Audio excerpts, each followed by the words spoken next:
I was a mistake, the result of my mother's reckless night with a stranger. If it weren't for the pressure from my grandparents, I might have never been born. But they forced my parents to get married, and 9 months later I arrived. Not as a joy, but as a life sentence. My father never hid his resentment toward me. "There goes my youth," he would mumble every time he looked at me, as if I had ripped him away from some grand life he deserved. My mother, though she never hit or yelled at me, never gave me a hug or a kind word either. To them, I wasn't their child. I was just a burden they were forced to carry. The first 10 years of my life revolved around a single rule: don't be a bother. I learned to walk softly, speak quietly, and disappear into the shadows of that small house. But no matter how careful I was, my very existence was a thorn in my father's side. Then, one day, the miracle of the family arrived. Ella, the golden child, the angel in my parents' eyes. Unlike me, Ella was welcomed with happy tears, warm embraces, and endless congratulations. From that moment on, I officially became the outsider, the servant in my own home. "Zoe, watch your sister." "Zoe, be quiet, Ella is sleeping." "Zoe, why can't you be more like Ella?" Ella got brand new clothes, I got hand-me-downs from distant relatives. Ella had birthday cakes, I had a candle stuck into a loaf of bread. Ella received hugs, I was met with silence. Once, I asked my mother, "Did I do something wrong?" She just sighed and said nothing, as if she didn't even want to acknowledge me. I learned to accept it, to stop expecting anything. But there was one thing I couldn't stop doing: dreaming. I learned to make myself invisible. If I stayed silent long enough, if I didn't make a fuss, if I disappeared, maybe my father wouldn't look at me with disgust, maybe my mother wouldn't sigh every time I spoke. But no matter how hard I tried, I was still just a shadow. A shadow whose only purpose was to serve this family. When I was 8, my mother handed me a mop and said, "From now on, you'll be cleaning the whole house." At first, it was just wiping tables and sweeping floors, but soon I was scrubbing, washing clothes, doing dishes, and handling any chore that needed small hands. By the time I was 10, my mother barely lifted a finger. "Zoe, the laundry isn't done." "Zoe, the kitchen floor is filthy, clean it again." "Zoe, make dinner." And just like that, I became the family's unpaid maid. Meanwhile, Ella lived a completely different life. My mother bought her pretty dresses, ordered cakes for her birthdays, and gave her new toys and dolls whenever she pointed at them in a store. I remember once, I dared to ask my mother for a new backpack because mine was falling apart. She looked at me like I had said something ridiculous. "Your backpack still works fine." A week later, Ella got a brand new pink backpack covered in glitter. But the worst part wasn't the gifts I never received. It was the way my mother looked at Ella with warmth. The way my father proudly patted her back whenever she brought home good grades. And me? I could clean the entire house, and no one would say thank you. I could cook dinner every night, and no one would even ask if I had eaten. Yet, no matter how abandoned I felt, I found one thing that made me feel valuable: cooking. The first time I made something on my own was when I was 9. It was just scrambled eggs, but I still remember the joy of watching the golden yolk melt onto the toast. Over time, I learned by watching my mother in the kitchen, memorizing every movement, experimenting whenever I had the chance. By the time I was 12, I could cook a full meal. I still remember the first time I made lasagna for the family dinner. When Ella took her first bite, she gasped, "Wow, this is so good!" My mother smiled, but not at me. She turned to my father and said, "I think I made it better this time. Don't you agree?" I wanted to scream, "I made it!" But then I remembered. I was just a shadow, and shadows don't get recognition. I clenched my fists. It's okay. One day, I would find a place where I belonged. A place where I no longer had to stand in the dark, waiting for someone to finally see me.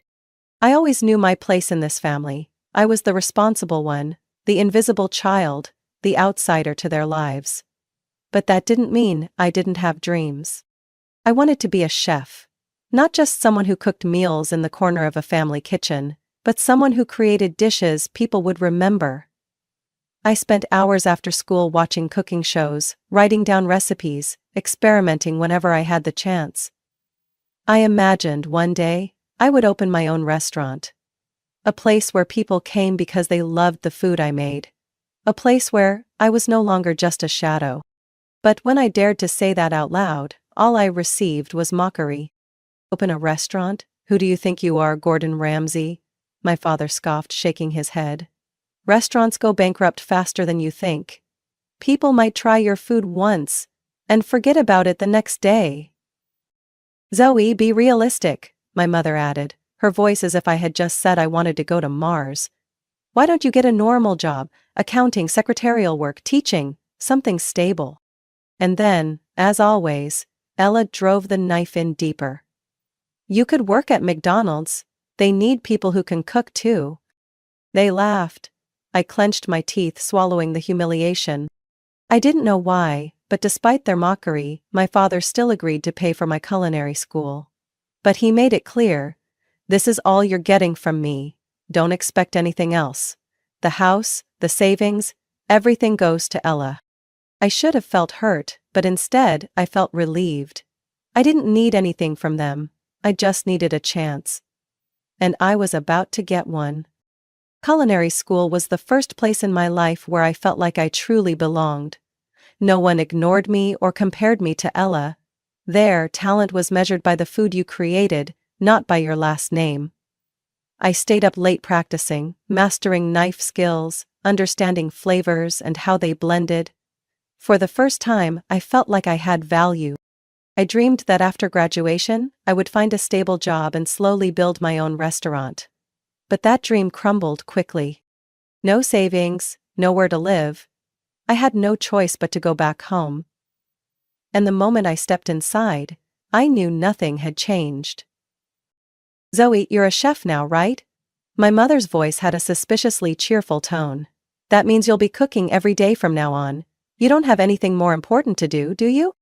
Ella snickered. Yeah, at least now you can do something useful for the family. I didn't argue. There was nothing left to argue about. I just quietly hung my culinary diploma on the wall of my old bedroom. A cramped space with faded wallpaper and the same worn-out bed I had slept in since childhood. I had come so far, only to be dragged back to where I started. But I swore to myself, I wouldn't stay here forever. One day I would walk out of this house, and this time, I would never come back. I thought that after graduating from culinary school, my life would change. But no, I was still Zoe, the invisible one in my own family, now also their unpaid personal chef. Every day I worked long hours at a local restaurant. The pay was low, but at least I was gaining experience. My shifts stretched from early morning until late at night, but when I got home, my mother always had a list of chores waiting for me. You have a job now, but don't forget to clean the house. I would have laughed if it weren't so cruel. I had been doing chores since I was a child, while Ella never lifted a finger. Ella, the golden child, was still pampered like a princess. My parents spent money on her whenever she wanted something. When she entered her senior year of high school, my father pulled up to the house in a brand new white car, waving for Ella to come outside. My little girl deserves the best, he said, handing her the keys. I stood there, staring at the car gleaming under the sunlight, bitterness rising in my throat. When I was her age, I didn't even dream of having a car. I walked or borrowed an old bicycle to get to work. And even when I mentioned saving up for a used car, my parents only scoffed. With what money? You can barely afford rent, let alone a car. I had thought about moving out, but with my meager wages, affording an apartment alone was impossible. I tried saving, but my mother always found a way to take money from me. You live under this roof, so you have to contribute to the household expenses. It didn't matter that I cooked every meal and cleaned the house every day. I still had to hand over my earnings like some unwelcome tenant. That Christmas I decided, no matter what, I would do something to feel like I belonged in this family. I saved for months, trying to buy gifts for everyone. but when I saw the expensive presents Ella received from my parents, a brand new iPhone, a sparkling jewelry set, I knew I couldn't compete. So, I bought lottery tickets. Not the cheap scratch-offs, but tickets for the biggest jackpot of the year. I thought, maybe, just maybe, luck would smile on this family. On Christmas morning, I placed the envelopes on the table, each containing a ticket. When they opened them, their first reaction wasn't surprise or joy, it was mockery. Lottery tickets? My father raised an eyebrow. Are you serious? Zoe, couldn't you think of something more practical? My mother shook her head. What a waste. Ella scoffed, tossing her envelope aside. Wow, you're so broke you couldn't even buy a real present? They laughed. I sat there, frozen. My mother looked at me, her voice sickly sweet. Now that I think about it, since Zoe didn't get us anything meaningful, she shouldn't expect any gifts either. That sounds fair, right? They all nodded in agreement, as if it was the most logical thing in the world. I gripped the edge of the table, my nails digging into my palm. Then, without a word, I stood up and snatched the lottery tickets back from their hands. You know what? My voice trembled with anger. I'll keep these. Merry Christmas. Without waiting for their reaction, I stormed out of the house, feeling like I couldn't breathe. Christmas was supposed to be a time for family, yet I had never felt more alone. A few days after Christmas, I had almost forgotten about the lottery tickets I had snatched back from my family. I stuffed them into my coat pocket and tossed them onto a chair in my room. I had no reason to believe I would be lucky. But then, one morning during my break at the restaurant, my phone buzzed with an unknown number. I almost didn't answer, thinking it was another spam call. But the voice on the other end left me frozen. Hello, is this Zoe Parker? This is Linda from the State Lottery Commission. I'm calling to inform you that you're holding a winning jackpot ticket. I stiffened. What did you just say? Your lottery ticket matched all the numbers from the Christmas draw. After taxes, your winnings amount to $1,750,000. The world spun around me. I blinked, gripping my phone tightly, trying to breathe evenly. $1,750,000. A number I had never even dared to dream of. For a moment, I couldn't believe it was real. But as Linda explained the process of claiming my winnings, I realized this was my chance. I had to tell someone. But who? I had no close friends, no one to share this moment with, and so, I made the stupidest mistake of my life. I went home and told my family. I walked into the kitchen, where they were having dinner. I won the lottery, I announced, my voice still shaking from the excitement. $1,750,000. Silence blanketed the room. My mother and father froze mid-bite. Ella put down her phone, eyes widening. Then suddenly, Ella shot up from her chair. Wait, that was the ticket you were going to give Mom. That means the money belongs to the family. A chill ran down my spine.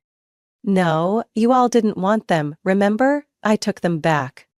My father nodded slowly, placing his fork down. Zoe, you're living under this roof. You should share with your family. This money could help us a lot. My mother chimed in, her voice unnaturally sweet. Sweetheart, do you even know how to manage that kind of money? Your father and I could hold on to it for you. I laughed bitterly. Don't pretend to care. We both know that if I give you that money, I'll never see a dime of it again. Ella clenched her fists. You're so selfish. You owe this family. You've been living off of us for years. Do you even think about who paid for food, rent, and all the bills? I let out a dry chuckle. I owe you? I did all the housework. I cooked. I handed over my paychecks to Mom, and now, just because I won the lottery, you suddenly expect me to repay a debt? My father's expression darkened. If you won't share, then you don't need to stay here. I stared at him. What do you mean? My mother stood up abruptly, crossing her arms, her eyes cold. If you're not going to give this family the money, then get out. Don't think you can live here without contributing. You have money now. Take care of yourself. We've let you stay here long enough. A wave of anger surged through me, but at the same time, another thought crept in. Relief. I looked into the eyes of each person in the room and realized they had never truly considered me part of this family. I took a deep breath. Fine. I'll leave. No one tried to stop me. No one showed any regret. I walked upstairs, stuffed my clothes into a bag, grabbed my documents and the winning ticket. As I stepped out the door, I paused for a moment. Thank you, I said, my voice steadier than ever. Thanks to you, I finally realize I don't belong here. Then I walked out, never looking back. I had no home, no family, but I had the most important thing. A chance to start over. I stepped out into the cold winter night, clutching my small bag with everything I owned. I had no clear plan, but one thing was certain: I would never come back. My first stop was the lottery office. I needed to ensure that the money was legally mine, that no one could take it from me. When I signed the check with $1,750,000 written on it, I knew this wasn't just money. This was my way out. But I wasn't going to waste it. I wasn't the kind of person to buy luxury cars or designer clothes just to prove something. I needed a plan.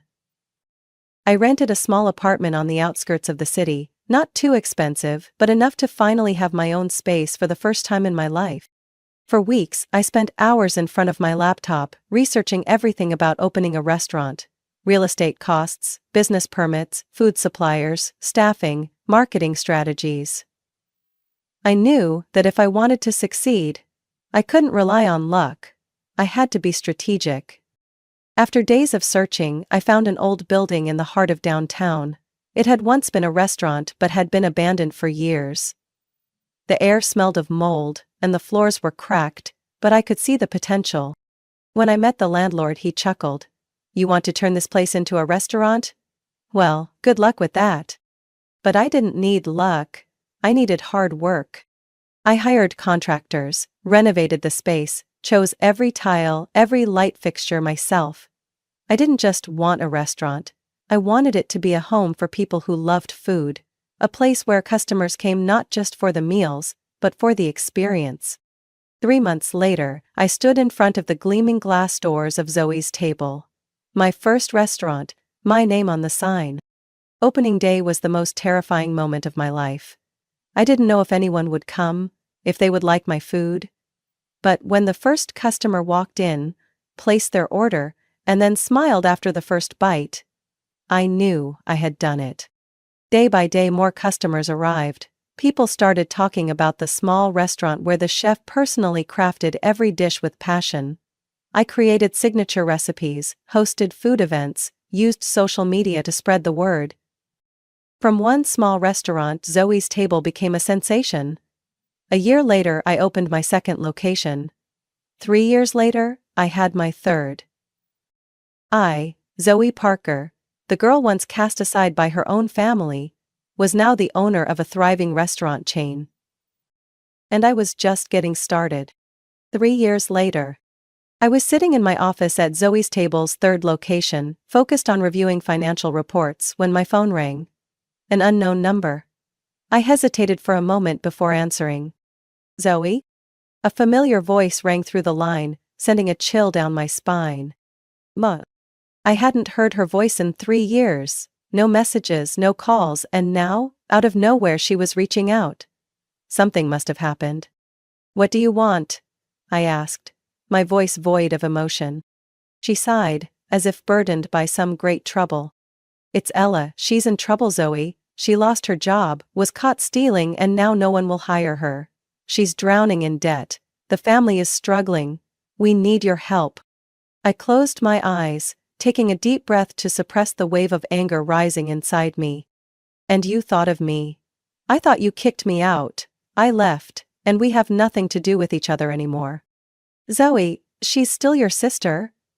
My mother's voice softened, as if she was trying to tap into whatever compassion I had left. "She made mistakes, but she needs a chance to make things right. Can't you help?" I was silent. A part of me wanted to hang up immediately, but another part, the weaker, foolish part, still remembered the little girl Ella used to be, before she became entitled, selfish, and manipulative. I sighed. I can hire her, but she won't get special treatment. If she wants to work, she follows the rules like everyone else. Thank you, Zoe. I knew you were a good person. I let out a dry laugh. So now they needed me, the same girl they had thrown away. Ella started working at my restaurant as an HR manager. At first, she acted extremely diligent, arriving early, eagerly assisting employees, even working overtime when necessary. I started to think that maybe, just maybe, she truly wanted to change. But then, the whispers began. A few employees approached me, looking uneasy. Zoe, we've been hearing things. Ella had been quietly stirring up division among the staff. She told them I was underpaying them compared to the restaurant's revenue, that I was hoarding all the profits for myself, and that the business should have rightfully been hers, because I had stolen everything from the family. At first, I didn't want to believe it. But then, I started noticing the shift. Employees grew distant, some avoiding eye contact, others no longer as motivated as before.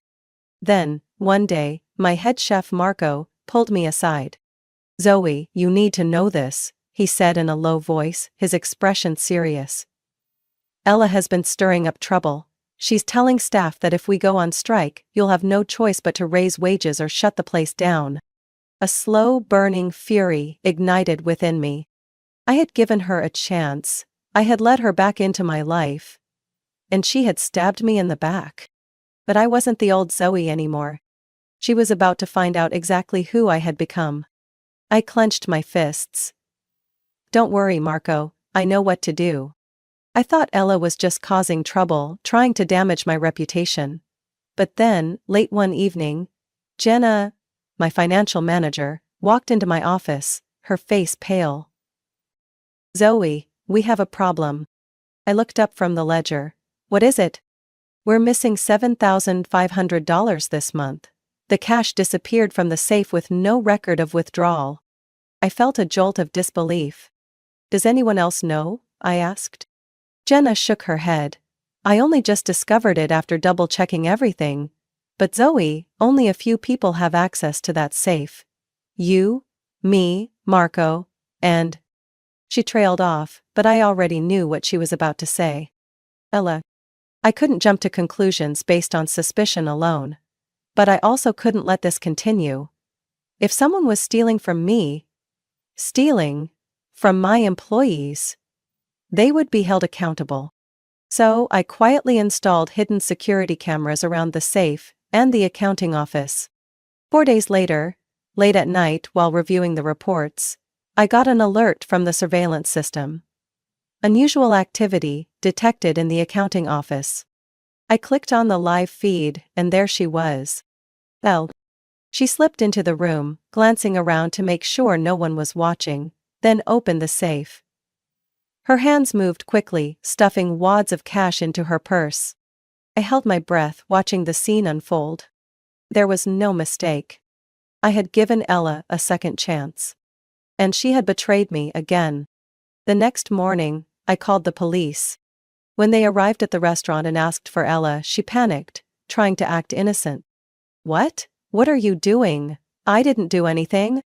I crossed my arms, keeping my voice steady.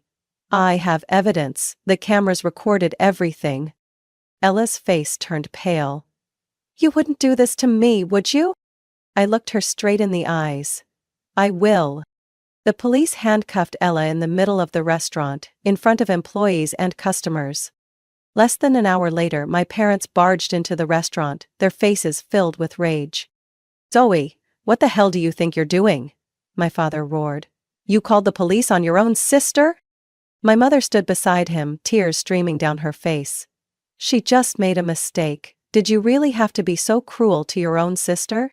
I let out a dry laugh. A mistake? The mistake was trusting you all again. My father stepped forward, pointing a finger at me. You'll regret this. If you don't drop the charges right now, you're no longer our daughter. For the first time in my life, I felt free hearing those words. I folded my arms and shrugged. Fine, just pretend I never existed. Like you did the day I walked out. They continued yelling, pleading, even threatening to sue me. But their words meant nothing. I stared at them with indifference. Eventually they stormed out, carrying with them the same hatred they had always had for me. But I didn't feel pain. I felt satisfaction. This time, the door I had once left open for them was shut forever. On the day of the trial, I arrived early. Not because I was eager for the hearing, but because I wanted to see if Ella still had the audacity to look me in the eye and lie. She walked into the courtroom looking flawless, her hair perfectly styled, her outfit professional, her eyes shimmering as if she were the true victim. When she took the witness stand, she sighed and shook her head regretfully. "I never intended to steal the money," Ella began, her voice trembling with faux remorse. I just borrowed it from my sister. I had every intention of paying it back, but before I could, she called the police. I never thought she would do this to her own family." I clenched my fists but remained silent. I had been preparing for this moment. Then, the prosecutor stood up. "Miss Parker, are you aware that this isn't the first time you've been accused of theft?" Ella's face paled. I don't know what you're talking about." The courtroom doors opened and a middle-aged man walked in. I recognized him instantly. Ella's former boss. He stood before the jury and detailed everything Ella had done at his company, how she had stolen money and, when caught, falsely accused him of sexual harassment to escape consequences. The courtroom buzzed with shock. Ella's eyes widened. For the first time in her life, she had no lie to cover herself. The prosecutor then played an audio recording of former employees confirming that Ella had fabricated the allegations to save herself. And when the judge delivered the verdict, Ella was officially found guilty of theft and fraud. I watched as the officers handcuffed her again. She sobbed, begging, pleading, but no one responded. Then she turned to me, her eyes filled with pure hatred. "You'll regret this, Zoe," she hissed. "You stole my life." I met her gaze one last time. "No, Ella, you destroyed your own life." After that day, I never contacted them again. They called me a few times, to blame me, to beg, but I never answered. They no longer had any ties to me. I went back to my life, focused on expanding my restaurant business. 3 years later, Zoe's Table had 5 locations across the state, becoming a well-known culinary brand. But more importantly, I was no longer alone. Marco, Jenna, and my loyal employees were not just colleagues, they were my family. A family built not on blood, but on respect, loyalty, and real love.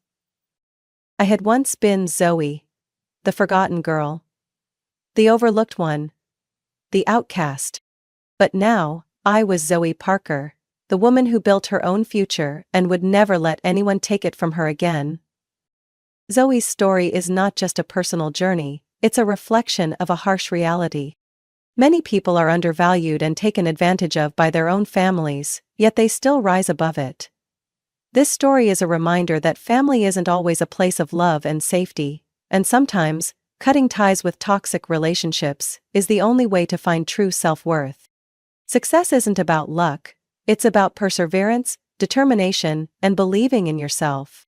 Zoe proves that your past doesn't define your future, you do. What do you think of Zoe's story?